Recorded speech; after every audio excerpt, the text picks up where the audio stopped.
Universo Passarinhesco de F. Godoy, Os Desafios do Teatro com Denise Lopes Leal, filmes independentes em cartaz na Mostra do Filme Livre e ainda a Agenda Cultural da Cidade, da Faculdade de Filosofia e Ciências Humanas da UFMG, o movimento está no ar.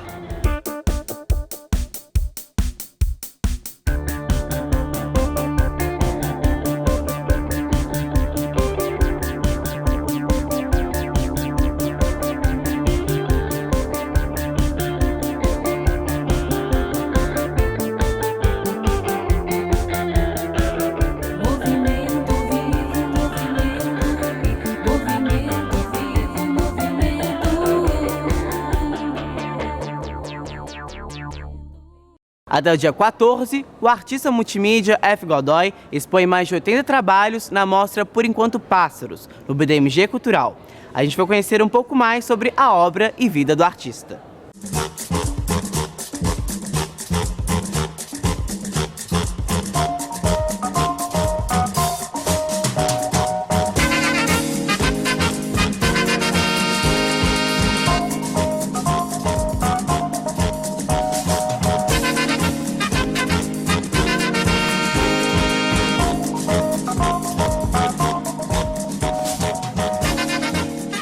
São 4 anos, né, que eu tenho me dedicado a desenhar passarinhos. Eles são todos aquarelas, todos desenhos, apesar de que eu acho que muita coisa é desenho, mesmo que seja tridimensional, mesmo que seja uma ação. Mas aqui hoje eu estou mais trabalhando com plataforma bidimensional, onde eu trabalho com algumas colagens, trabalho também com, em sua maioria, aquarela, né, como eu disse, mas eu tentei explorar mais a linha mesmo, o traço fino. Aqui todos são pássaros, né? Então a temática ela gira dentro desse universo passarinhesco mesmo, pensando em ninho, pensando em voo, pensando em tudo que está relacionado aos pássaros, inclusive onde eles vivem, em sua maioria no meio de planta, floresta. Tudo isso me atravessa muito e eu gosto de falar um pouco da relação entre natureza e homem.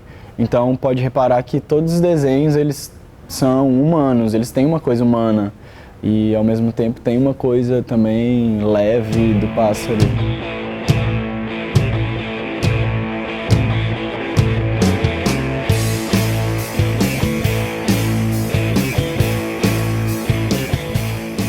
Essa parte é legal porque é uma coisa que me atravessou desde a infância. Meu pai sempre criou passarinho, mas vem também de uma vontade minha de aproximação com o pássaro mesmo, assim, tipo, de ser magrinho e pensar uma coisa de ser leve, sabe? E pensar em voar, pensar em essas coisas que são do universo passarinhesco, né? Não precisa me esperar, que eu não vou voltar, e eu não vou voltar.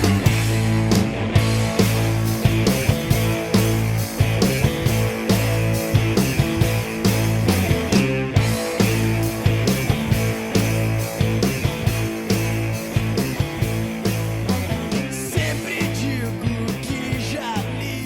Como era um edital, eu mesmo que meti a cara e falei, vou escrever. Aí eu selecionei assim, eu peguei todos mesmo, tudo que eu encontrava de pássaro, assim, ia abrindo armário, ia abrindo gaveta, ia folheando livrinho de desenho. E aí tudo que eu fui pegando, eu fui acumulando, e aí eu falei assim, ó, agora tem que sentar e fotografar tudo. Aí montei o tripézinho, fiquei lá fotografando cada coisa no chão mesmo. E aí eu pensei que eu poderia selecionar cada um, mas eu estaria sendo injusto, sabe? Tipo, pegar os mais bonitinhos e... Aí eu pensei assim, não, vai ser tudo mesmo. E aí eu criei essa narrativa de falar que tem esse trajeto de 4 anos e trazer tudo mesmo. E aí a grana do edital eu usei para emoldurar E pensar nas instalações também, com plantas, que eu gosto muito. Até me disseram que essa é uma versão organizada do meu quarto. Isso foi bem engraçado, assim, eu vou guardar essa frase. Todo artista, ele fala um pouco de si, né, na hora que ele vai produzir algo. Acho que não um artista, mas todo mundo, né, quando vai fazer alguma coisa, tem um pouco do seu eu ali. Eu sempre produzi os desenhos em uma situação de querer falar alguma coisa. Mesmo que eu ainda não saiba o que é isso, eu estou falando algo de mim ali.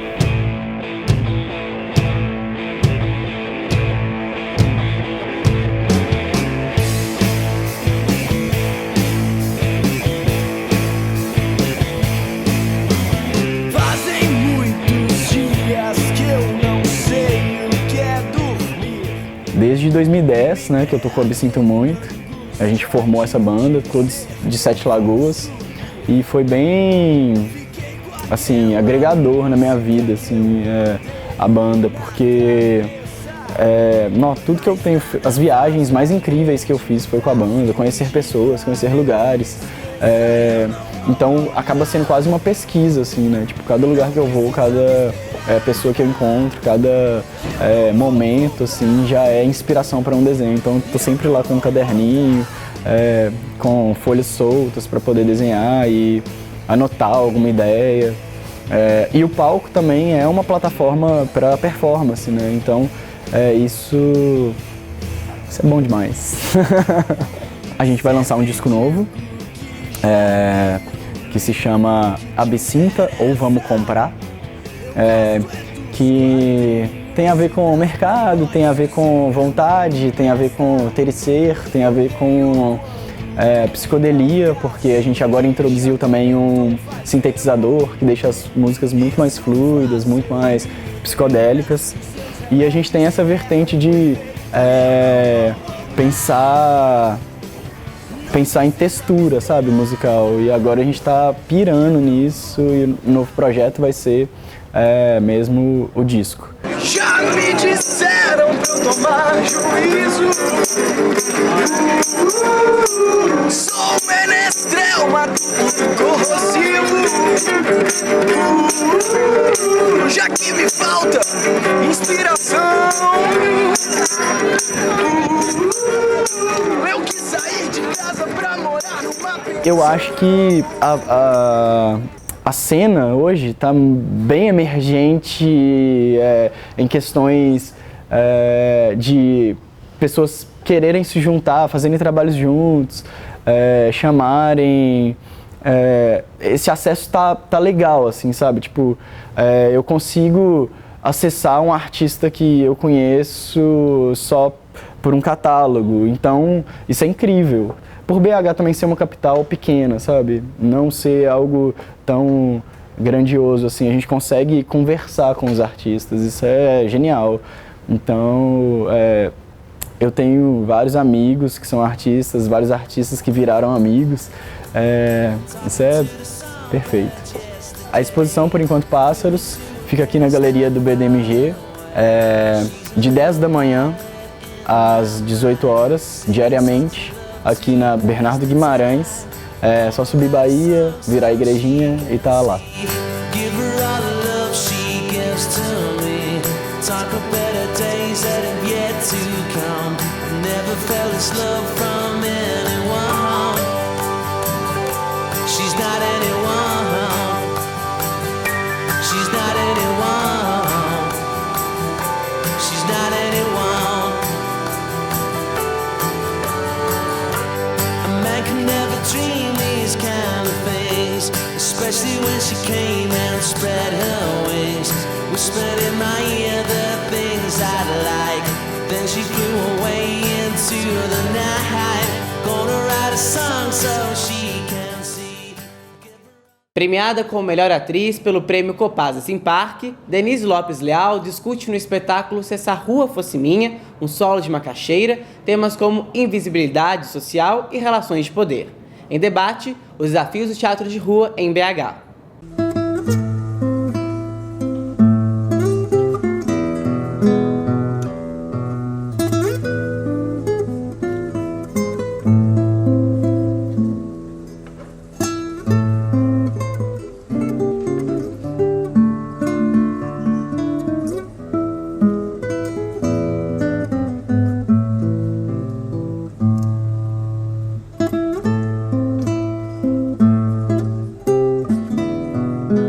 sou de Sabará, eu devia ter uns 7 anos mais ou menos, e o Grupo Galpão foi apresentar lá Romeu e Julieta, aquela primeira montagem mesmo, com a Wandinha e tudo mais.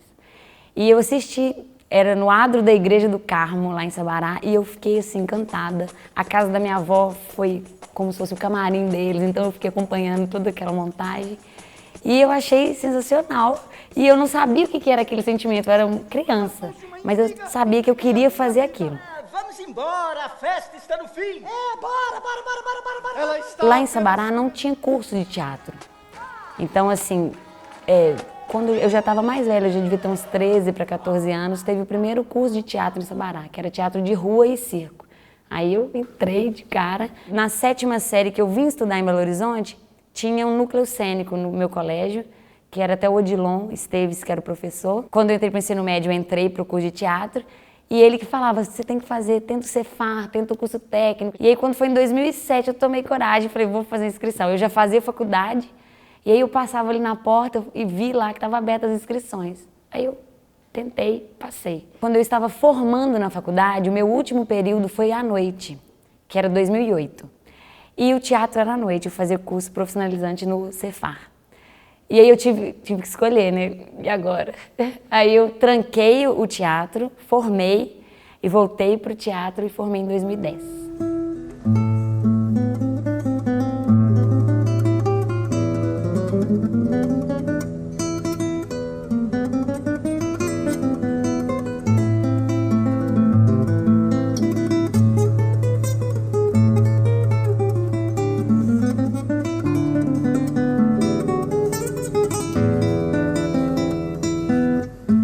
Lá no Cefar, a gente tem duas peças como formatura, que faz no último ano. Então, a gente fez uma formatura em julho e uma em dezembro. Nessa de julho, a gente leu Macbeth e a gente fez uma encenação no Parque Municipal.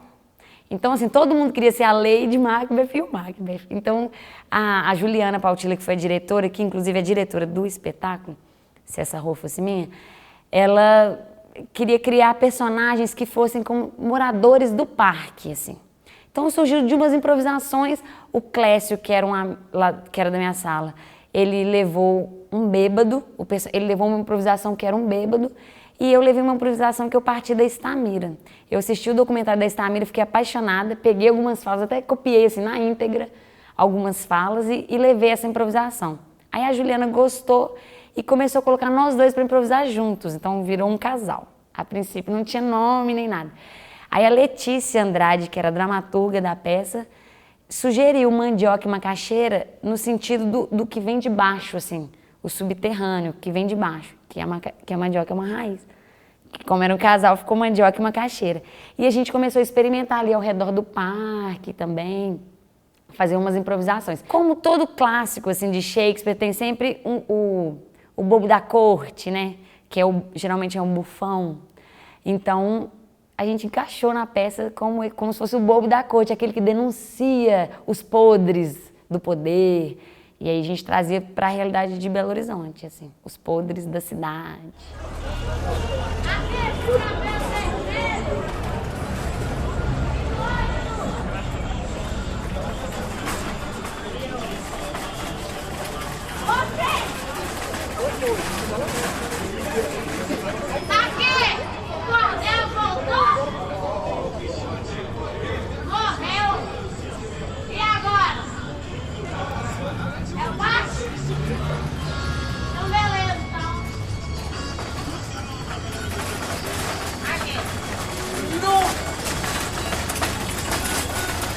Isso aqui é teatro? Espanca é nome de teatro? Entendi. O meu nome é Macaxeira, você entendeu? Se vocês quiserem chegar mais pra frente, pode também. Se ficar assim, filho indiano, um atrás do outro. Meu nome é Macaxeira. E o meu é Vidigal. Prazer. Eu nasci há 10.000 anos atrás. Eu vim aqui assistir... A Macaxeira nasceu em 2010. Então, o espetáculo que eu fiz solo nasceu em 2014. Então, foram, assim, 4 anos que ela foi ganhando vida própria. A gente já foi confundido com morador de rua, a gente já passou madrugadas e já ganhou lanche, jantar na rua. O jeito mais fácil era eu estar como Denise mesmo, na rua era mais legal, assim, pelo que eu queria. Porque eu queria ter esse outro lado do distanciamento da situação e é outra relação.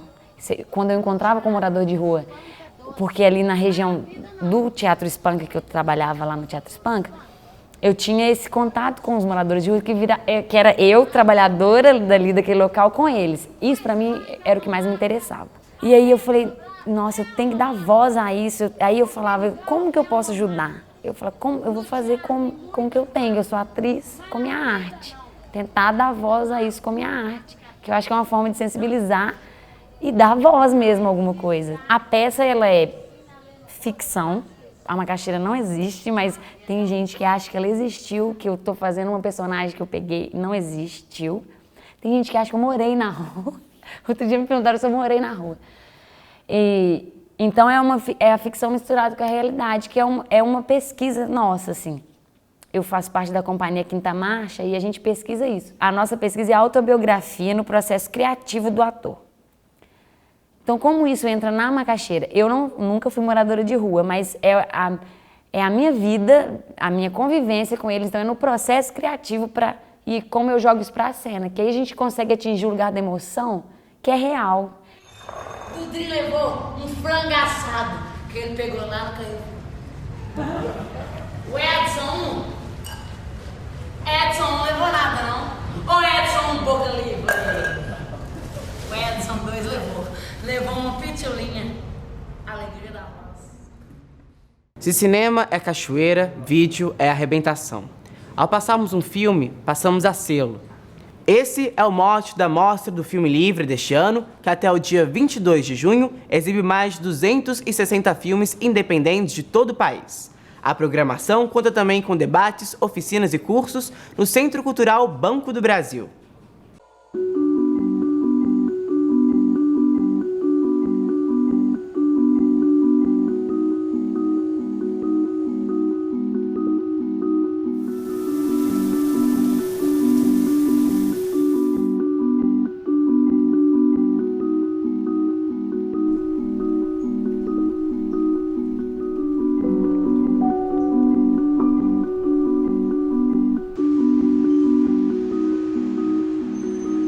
A Mostra Livre ela nasceu para dar espaço a filmes que ousem, filmes corajosos, filmes inventivos.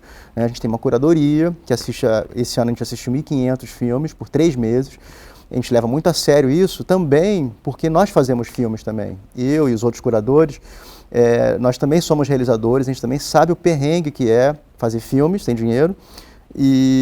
Mas é um perrengue, mas tem um lado oposto, né, que é maravilhoso, que é essa livre expressão total.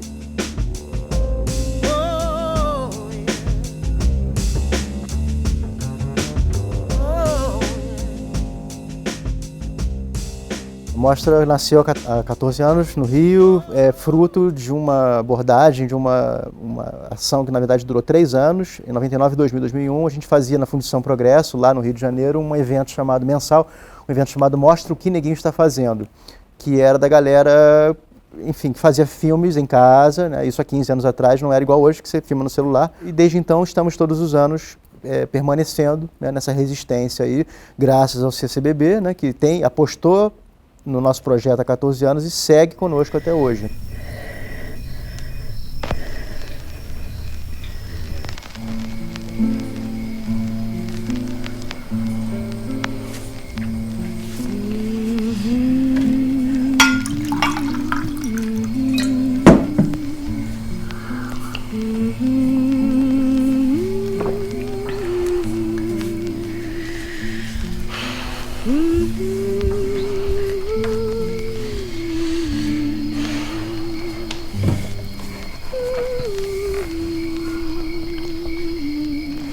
Trabalho com a curadoria de curtas, né, desde 2010, e desde então a sessão que a gente gasta mais tempo montando, assim, que é a sessão que seria o carro-chefe dos curtas, são os panoramas, que esse ano a gente está, se não me engano, com 7 panoramas de curta, mas 3 de média, médias e curtas misturados.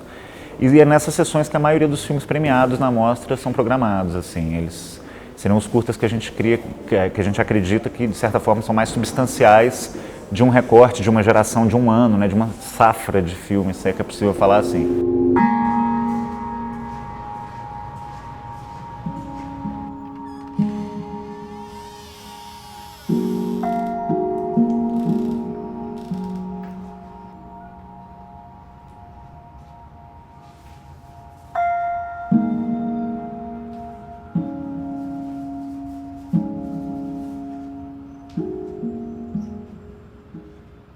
Tem a mostrinha livre para criança.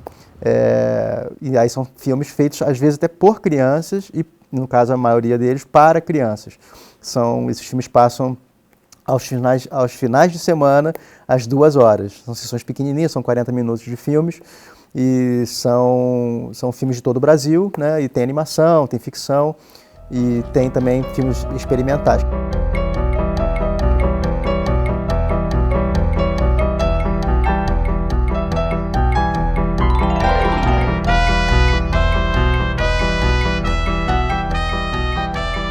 Também a sessão Mundo Livre, que é uma sessão, acho que muito importante da mostra, que ela há muito tempo reúne filmes feitos não só por brasileiros fora do Brasil, mas às vezes por equipes de coprodução, equipes gringas com diretor brasileiro, enfim, diretores estrangeiros no Brasil também já aconteceu. Então é uma sessão que ela tem muito essa força que eu acho que o cinema tem muito isso de aproximar, né, as pessoas e as ideias dos mundos. Então, ela é uma sessão que naturalmente os filmes têm um diálogo muito orgânico entre eles, porque é sempre feito por pessoas que estão em deslocamento, que estão vivendo alguma fase de transição.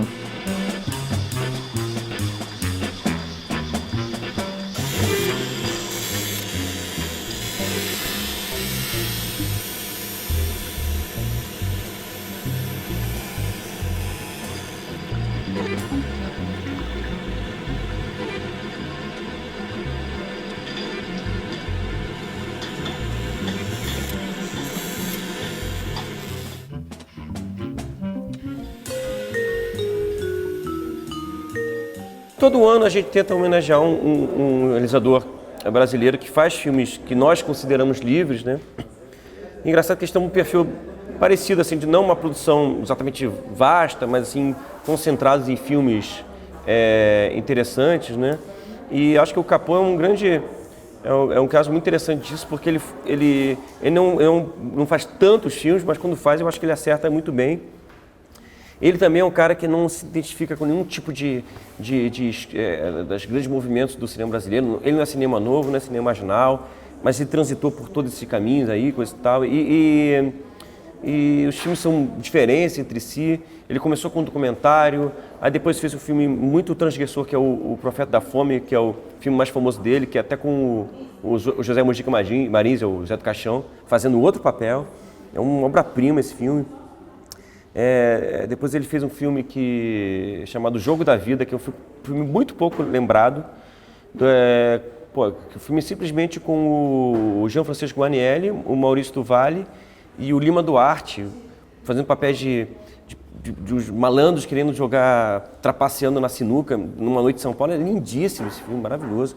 Então é muito legal você resgatar esses cineastas assim, que tem essa vibe, essa pugência, essa também esse diferencial dentro do próprio cinema brasileiro, que já é um cinema diferencial no mundo, né? O futebol é um misto de ciência e arte, um pouco de malabarismo, capaz de conduzir milhões de pessoas ao delírio, com derrota ou vitória do time preferido, e capaz de proporcionar aos seus artistas, 100 mil em todo o Brasil, a ilusão dos grandes salários.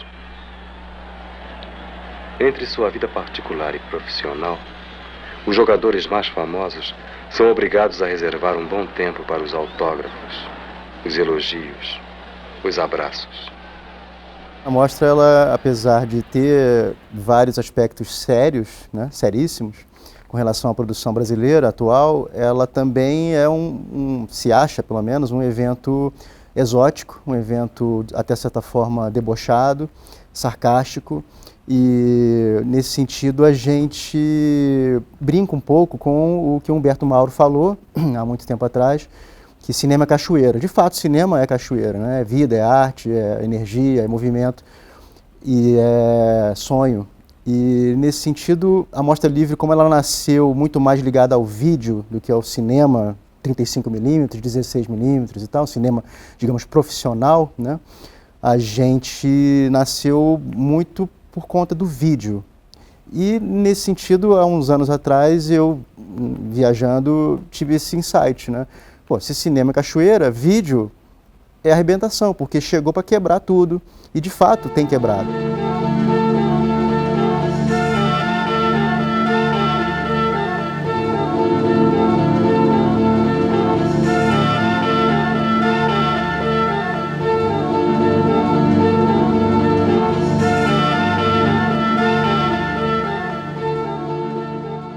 Chegou a hora dos destaques da agenda cultural da cidade. No ar, o de saída.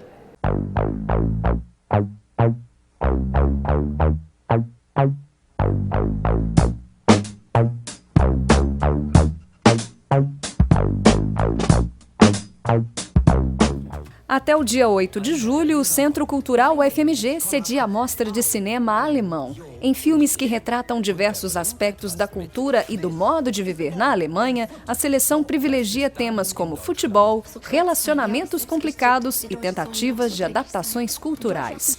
A curadoria é dos professores Norbert Ankenbauer, Écio Loureiro e Marcelino Rodrigues da Silva, da Faculdade de Letras da UFMG.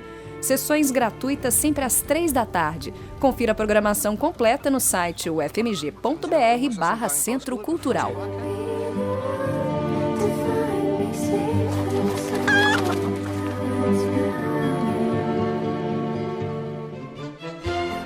O Núcleo de Pesquisa Cênica do Teatro Universitário UFMG estreia no dia 11 de junho o espetáculo Intermitentes ou Vai e Vem, uma atração itinerante criado nas ruas do centro da cidade que brinca com diferentes maneiras de propor relações com o espaço urbano e seus ocupantes.